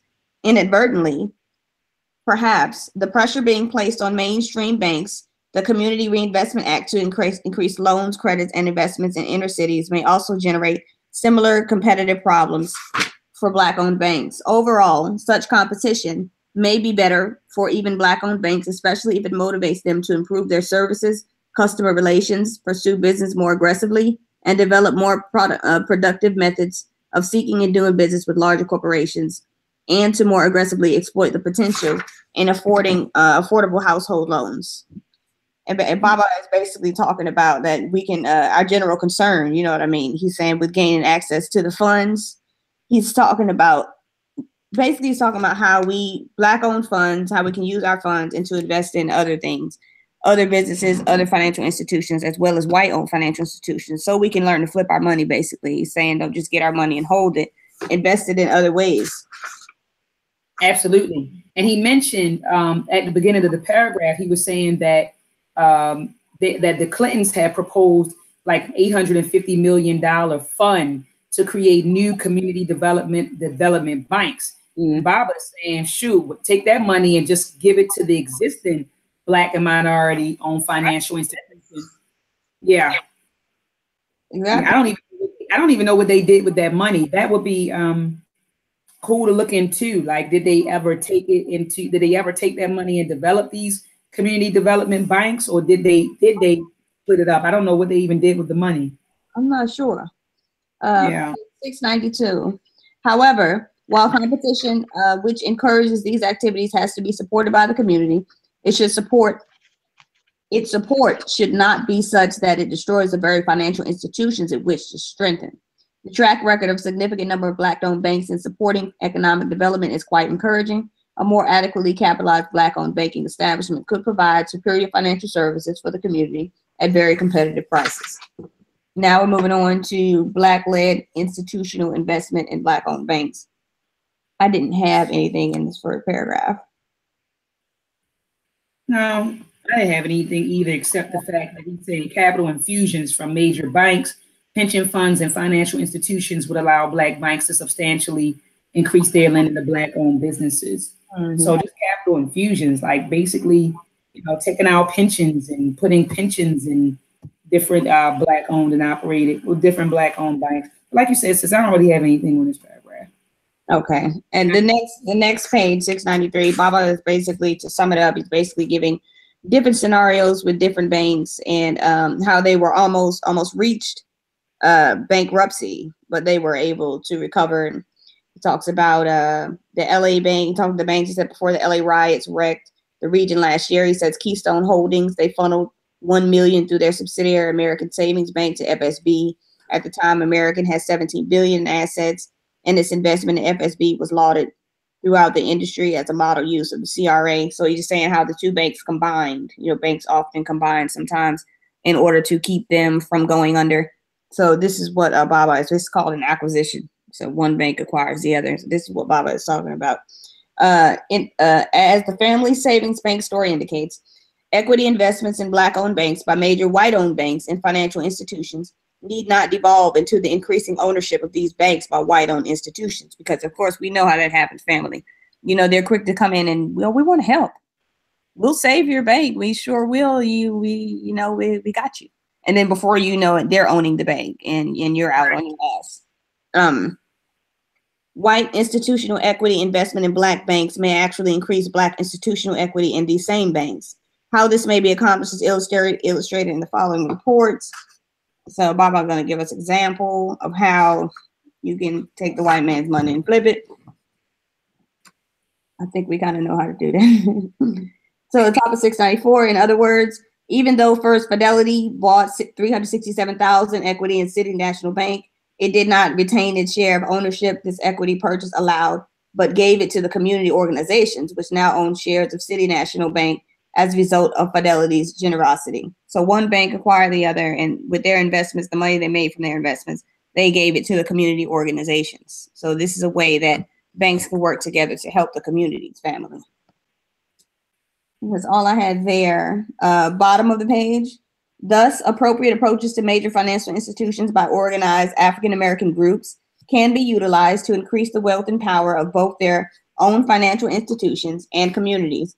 Besides, already existing federal banking laws and regulations can be of significant instrumental value to Black organizations in motivating major financial institutions to make very helpful equity infusions in Black-owned financial establishments of the type made by Fidelity Bank. And that's all I have for that section. All right, cool. Sis, I didn't know this. In this particular, okay, so he repeats the Community Reinvestment Act of 1977 at the top of page 695. And he's talking about, it says, okay, under the federal community, they call it the Federal CRA Act of 1977, banks are required to increase their lending to the underserved, resource-poor neighborhoods with large Black or minority populations. But he also said this, he said, under a federal law that was passed in October 1992, it says major banks can gain credit toward meeting their community reinvestment obligations by investing in minority-owned banks. I didn't know that. I didn't know that. I didn't know that they could also get credit if they just would take the money and place it in banks, minority-owned banks. But Bob says, however, mainstream institutions will have to be helped along this path by Black organizational action and pressure. So we would actually have to pressure these banks to assist or with, to give their money to invest, in minority-owned banks, that they would have to be pressured by us. But I didn't even know that they could receive credit. I didn't know that they could receive credit toward meeting their CRA obligations by investing in minority-owned banks. I had no idea that that was even feasible. So, but he said that we would have to pressure them to do so, because I've never heard of them outside. Well, they have, because Baba did give us some examples of how some of these mainstream banks would buy like $1 million in stock from minority-owned banks. So I guess there are examples of that. But anyway, it says pension funds, corporate America, and Black banks. I believe this is like the second to the last section. He says that African-American members and leaders of pension funds and labor or professional unions, political administrators such as mayors, comptrollers, and treasurers can do more to move their organizations to deposit funds in Black-owned banks, to do business with Black merchants, and perhaps to invest in Black-owned financial institutions in ways helpful to their growth. I was sitting here when I read that statement, Brother Talola, Brother Travis, Sister Alima, and Chaos.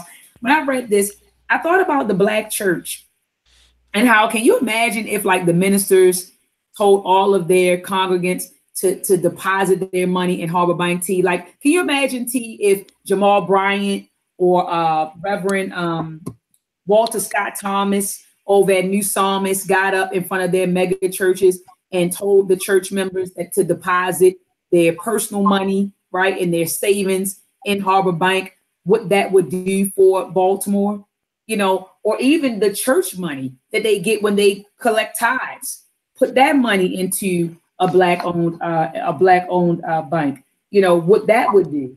They wouldn't be mega churches if they were like that. You said they wouldn't? They would not be mega churches because they would be thinking politically.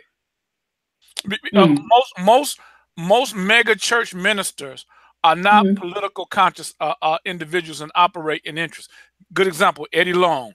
T.D. Jakes, Creflo Dollar.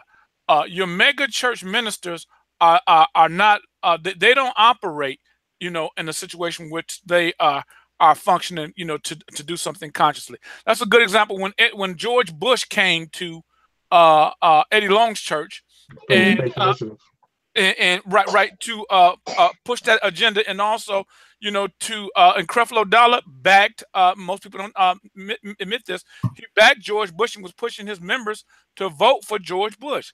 They typically are not in the interest, you know, politically in for empowerment, black empowerment. What I'm trying to say, in black communities, most of your mega churches, they're not about black empowerment. Most of them. Not at all.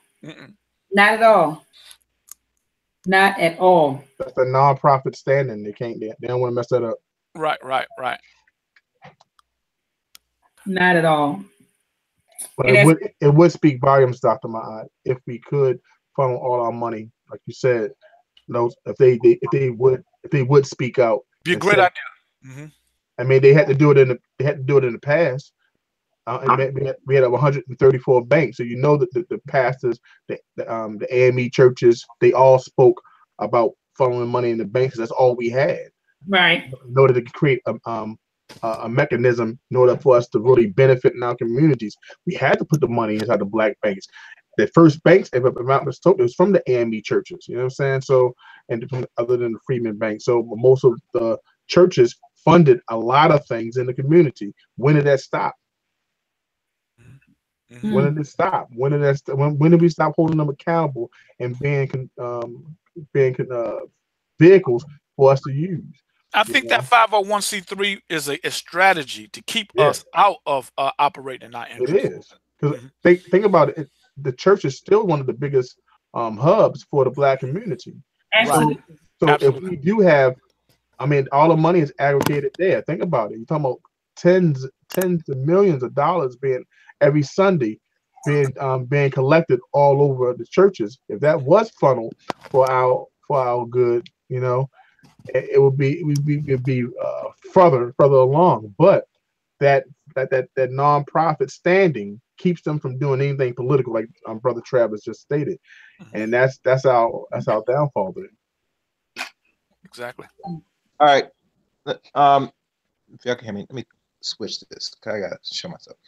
Yeah, man. I'm convinced after Martin Luther King, they had to step in to start to change all that, because what he did was show a testament that don't give the ideals to these other pastors that really play a part in King's assassination to not even think about, you know, trying to go that direction, especially with money, because that was the direction he was going to take it further on. So we got to get this money, and we had to get what was owed us.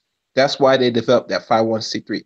And we look at in the past, maybe almost a decade now, when Bush's office, and probably more than a decade now, he put it even more better now. He kind of adjust the situation now with the churches now. So now they're like bigger. Not only they'll keep the money or do some weird stuff with the money, which we all know what they're doing right with the money, but now they become even more spies to black community. You make a good point, brother. Yes. Chaos, because I now it makes me wonder, when did the 502 501c3 501c3, when did that start? Because Martin Luther King did have that on his agenda, on the Poor Man's Bureau, Poor People's campaign of making sure that everyone had the right to work, who was able to work, who wanted to work, federal jobs, having a living wage. So he was attacking that, and he always carried the ministry with him. So that is something that I can see that they needed to stop, because he definitely was on a mission to make that happen. So correct. Absolutely. Oh my goodness, where are we? Black-led institutional. So we talked about capital infusions from major banks, pensions, etc. Okay, so now, oh my goodness. Okay, I'm in the wrong place. I'm sorry. We're on page 695, family pension funds, corporate America, and black banks. Okay, so he says the alliance forged between the Teachers Insurance and Annuity Association, College Retirement Equities Fund. He calls that the TIAA, dot.maat.msu-CREF, the world's largest pension fund and third largest insurance company. It says, in a group of minority banks provides an example of the type of mutually beneficial relationship that can occur between such organizations and Black financial institutions. The TIAA-CREF, with its 1.6 million participants, was headed by African-American Clifton B. Wharton Jr. as chairman and CEO until he joined the Clinton administration as an undersecretary of state. This mammoth organization, which provides comprehensive retirement insurance and investment programs for over 5,000 colleges, universities, independent schools, and nonprofit organizations, administers over 112 billion in assets. It is heavily invested in virtually every Fortune 500 corporation. It also invests in large entrepreneurial undertakings. For example, it is reported to have invested $650 million in the largest mall in the United States, Minnesota's Mall of America. In July 1992, the New York state-based TIAA-CREF, then under the leadership of Clifton Wharton Jr., entered into an accord with Chicago's Black-owned Drexel National Bank, with deposits of $118 million and assets of $128 million, to create a program for urban economic development. It says, according to Black Enterprise, the pension fund deposited, now this is the key right here, family, the pension fund deposited $125 million in a Drexel account that distributed the funds to several minority banks. All right. So there was this organization who owned a pension, who had a pension. It says it had a pension worth what? I'm looking for the number.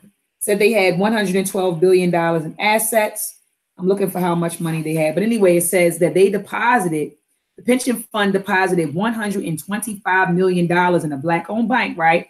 And what they did was they distributed the funds to several minority banks. 10% of the deposit earnings go toward the National Bankers Association Scholarship Fund. Additionally, the TIAA-CREF purchased $100,000 worth of certificates of deposit from 14 minority banks. All right. So it goes on to talk about the Angels Founders National Bank. Oh, I'm sorry. It says the ARCO invested $1 million in the Los Angeles Founders National Bank, which had $93 million in assets, $78 million in deposits. It said it did so in the form of purchasing non-voting preferred stock, as Sister Alima stated earlier, that basically how we can take, we could take the white man's money and make money off of it, right? Take it and flip it. So what they did was they flipped it, and we could utilize their money without them having control or power or ownership in our financial institutions. So he said that this company invested $1 million in stock. Okay, it says non-voting preferred stock. All right, it says the founders also received $1 million infusion from Bank of America, which also sold two of its South Central LA branch offices. Moreover, ARCO may exercise an option to reinvest the dividends from its share in founders into the bank, thereby providing up to an additional $2 million in capital if its investment challenge is met. Thus, a total of possibly $4 million could be realized from ARCO's original investment.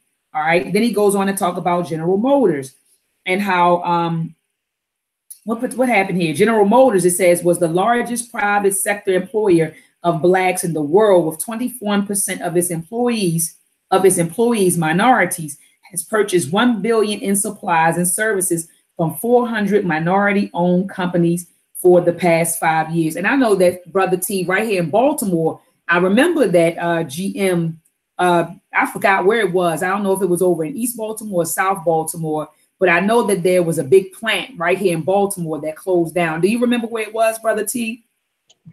No, I'm not familiar. Familiar. But it was a GM plant here. They hired a lot of black brothers. You mean Whiting? You mean Bethlehem Steel? I'm not thinking about Bethlehem Steel. It was GM. You're talking about GM. GM also had a huge. Yeah, I know Bethlehem Steel, and they closed down. It was like in like the 60s or 70s, right? Right. Then you also had Whiting House. Then you had Whiting House. That was turned to BG Whiting House is big as well. So I'm not familiar with the other location. Yeah, I think we also had like a GM plant here. I believe that we did, bro. But he's saying right here that they were the largest private sector of blacks in the world. And it says that they purchased 1 billion in supplies and services from 400 minority-owned companies for the past 5 years. All right. So basically, again, Dr. Amos Wilson has given us examples of how, you know, we can take money, these white owned and controlled institutions, and flip it, okay, and utilize their money to our benefit. But this is something that kind of stuck out to me in this section. He's talking about Broadway Federal Savings and Loans Association, which was located in Los Angeles, and it said that during the riots, it said that they burned this black-owned bank to the ground during the riots. And let me see, it says during the LA riots, they burned it to the ground. Now, brother Travis, help me out here. I thought that during the riots, if it was a black-owned business, that they didn't touch your company or they didn't touch your business. Now, am I mixing this up with the MLK riots or what? What, in the 60s, talking about the 67 right here in Detroit? No, I'm talking about right here at the top of page 697. He's I'm not at home, so read that off.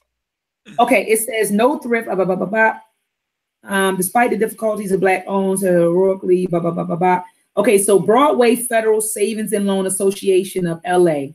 They say that it says that its Los Angeles-based banking headquarters was burned to the ground during last May's riots. It says yet now. So this was in '92. So I'm assuming they're talking about the Rodney King, right? Yeah. Okay. So it says during last May's riots, they burned to the ground. But they said that the CEO Paul Hudson built temporary offices across the street from the original site. And it says despite the fire, Hudson is committed to the community. It says last year he offered up $15 million in loans so that the riot affected businesses could make their payrolls. New headquarters for the 18 million asset thrift will open this year. But this is my question to you, Brother Travis. I thought that during the riots, that if you were a black-owned business, that they did not touch your business. They didn't touch you. They kept it moving. But okay. That they burned it down. And I'm saying, am I mixing the you hit it earlier? The Rodney King riots with the MLK riots? You and the brother hit it early on. Hit it the nail on the money here.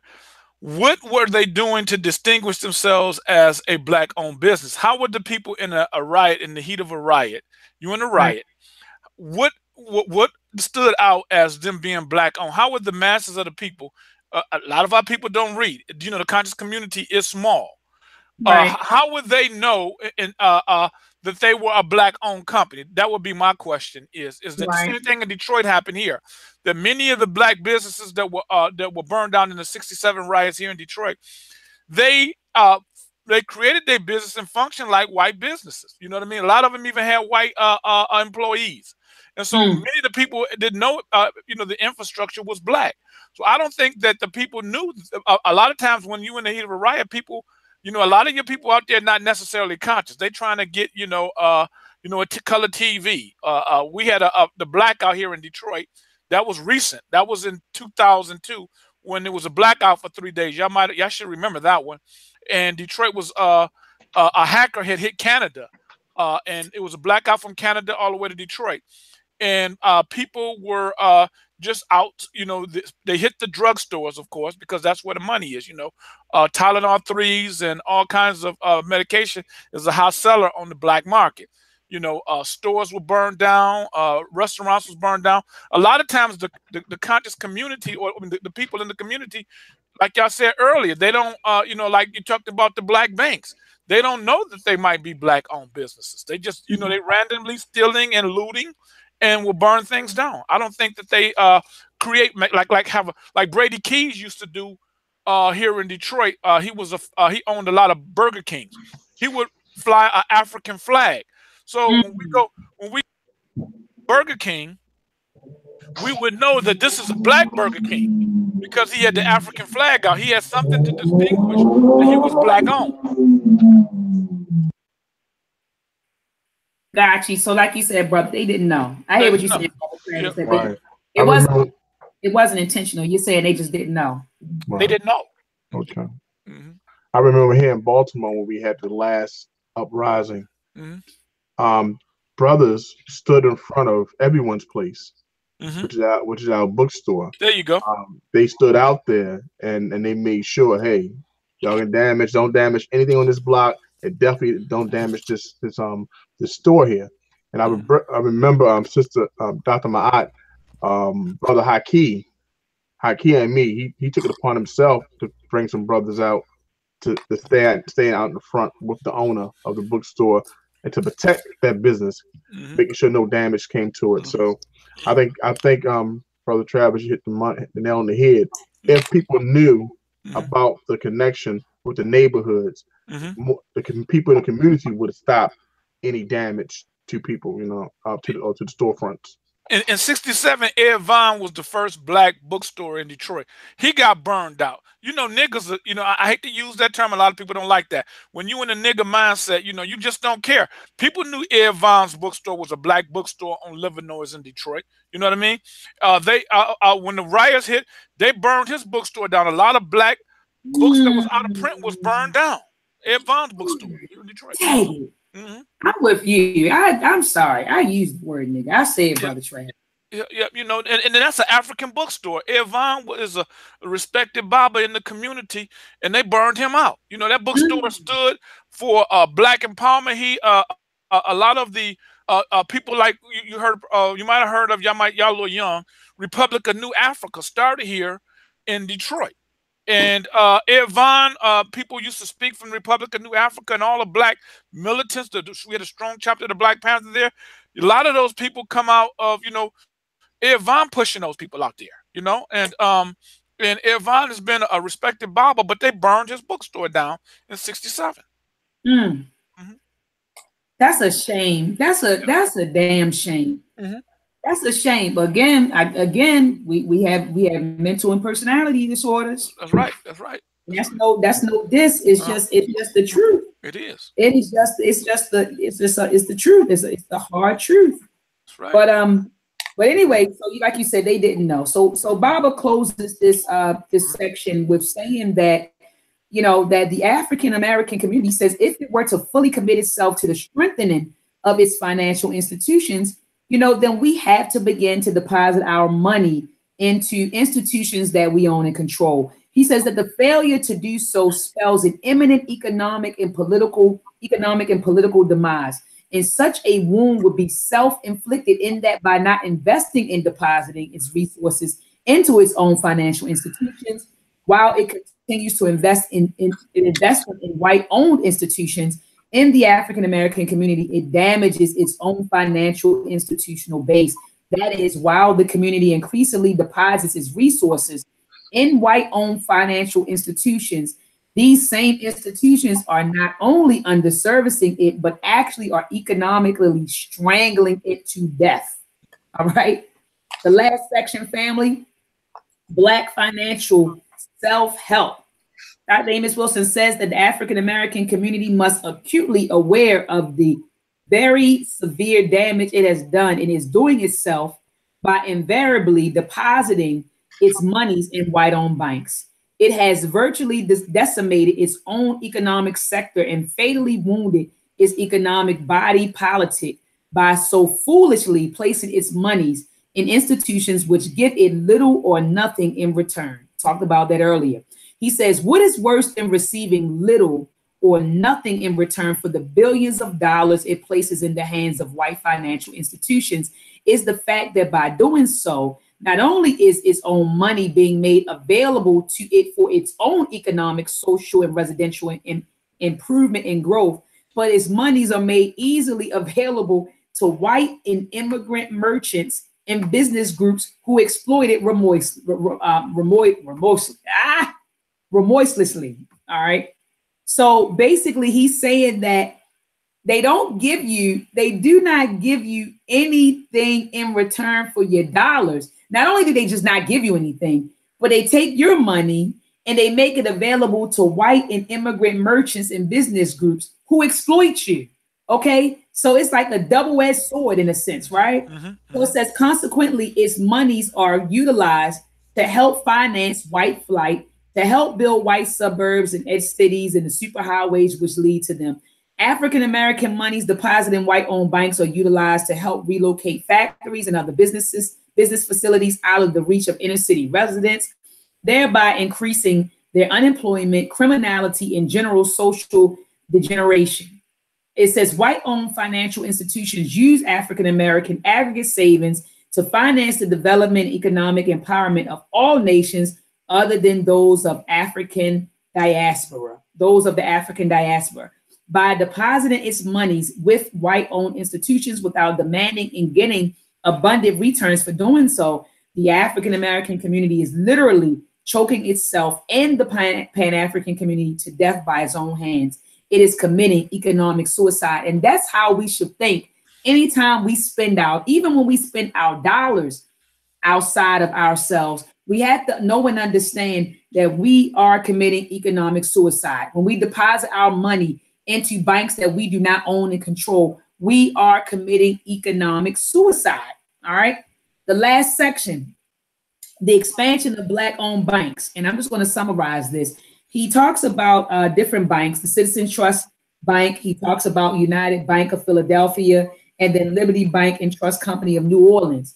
And he was saying that these banks expanded by doing a number of things. They were engaged or involved in cooperative ventures. They purchased residential mortgages and consumer loans. He says that they also purchased other banks, right? And they also acquired assets from other banks, purchased assets from other banks, okay? So there were a number of things that these different entities or these Black-owned banks did to expand. The last section, interstate banking. In interstate banking, he's just talking about how banks can also expand by merging with other banks, all right? So anyway, he says that he talks about a corporation called the Omni Bank in suburban Detroit. Are they still operating, Brother Travis, Omni Bank? I don't think so. I haven't heard of Omni Bank. I'm gonna look those up right now. Okay. It says they were located, I think they were located in Detroit. Is that what it says, sis? Hold on. Yes, it says Omni Corporation of Detroit. I see an Omni Community Credit Union. That might be it. That might be it. They may have changed. They may have changed the name within the last 20 years. But it says that the Omni Bank Corporation of Detroit, it says that they merged with somebody named Indy Corp, which was also a Black-owned Chicago. It says a Black-owned Chicago-based holding company that owns two banks. So they merged with them in order to expand. Okay, so they did this bank merger in order to expand. And then it goes on to say that both the House and Senate banking committees have approved a bill that will allow banks to set up branches in other states without the costly process of retaining separate banking companies. In recent years, the banking industry has been rapidly consolidating in tandem with the lifting of interstate barriers. The current bill proposes to lift all interstate barriers to interstate banking and is likely to accelerate the pace of bank mergers and change how banks do business. All right, so he's talking about bank mergers, and he ends this. Well, I ain't gonna say he ends it. The next paragraph says, if these institutions. All right, let me backtrack. So he's talking about bank mergers here, and then he begins the next paragraph talking about the different Black-owned banks, their assets, and their deposits. And Dr. Amos Wilson says that if these institutions, through acquisitions, mergers, and various alliances, could reorganize themselves as regional and super regional and nationwide banks, then they will become, he says, two or three such banks with assets of $2 billion and 1.5 billion each. So basically he's saying, look, another way that we can expand Black-owned banks is to merge. So you got about what I think Sister Alima said, that there are like 38 existing banks. But could you imagine if these banks if some of them were to merge, we would have more assets. They would have more assets and more capital to invest. All right, if we would merge. So anyway, Dr. Amos Wilson ends this section with this paragraph. He says, the financial clout of the African American community depends on the mutuality of relations with and among its financial institutions. These institutions must strengthen their ties and services to the community. They must reach out to its low-income constituents, its fledgling businesses, its talented youth and social institutions. They must help to increase the credit worthiness of the community's inhabitants, as well as enhance and stabilize their employment. The community, in turn, must do all within its power to support and enrich its financial institutions, for these are its material resources for economic growth, development, security, and political power. Ultimately, the community can look only to itself for economic salvation. I just want to say that again. Ultimately, the community can look only to itself for economic salvation. And it can achieve such salvation only to the degree that it assumes the greatest degree of control possible over its own money and wealth, and utilize these to the greatest possible extent in its own economic and political interests. All right. So I just want to leave you guys with this right here. Let me pull this up one more time. This was a very powerful chart that Dr. Amos Wilson gave us, or provided us in chapter 25. This is how we will maximize our resources. And I love what Sister Alima suggested earlier today. She said, if you just took out the word Black and just looked at it as maximization of resources, this is how the world works. Yes. This is how it works. Okay. This is how they maximize the resources. Money gets into the banks, so the banks have the money, the banks, credit unions, investment groups, family, financial institutions. Okay, those are the resource markets. Those resources are dumped into businesses, right? Where businesses, it says wholesale distribution, manufacturing, professional services, construction and development, real estate, all of that gets dumped into the businesses, right? And then the businesses continue to create, it says commodities and in retail and exchange of money for goods and services. So we're talking about the product markets. All right. And then you could take that and that goes into different households where, you know, you have the consumers, human and non-human capital. So it's just one big circle, one big cipher. OK. And so this is how we can maximize our resources. So we have to begin depositing our money into our own banks. We have to also support our own businesses. And as Brother Travis said, conscious Black businesses, not just any old business, not just any old Black business, but conscious Black businesses. Okay. All right. And this is how we can maximize our resources, put our money in our own banks and purchase our own goods and services. All right. And this is how we can enrich our communities. All right. So I don't have anything left. Let me hit stop sharing. I don't have anything left. Do you guys have anything left to add? Anything left? I want to ask Sister Lily, are you from Georgia?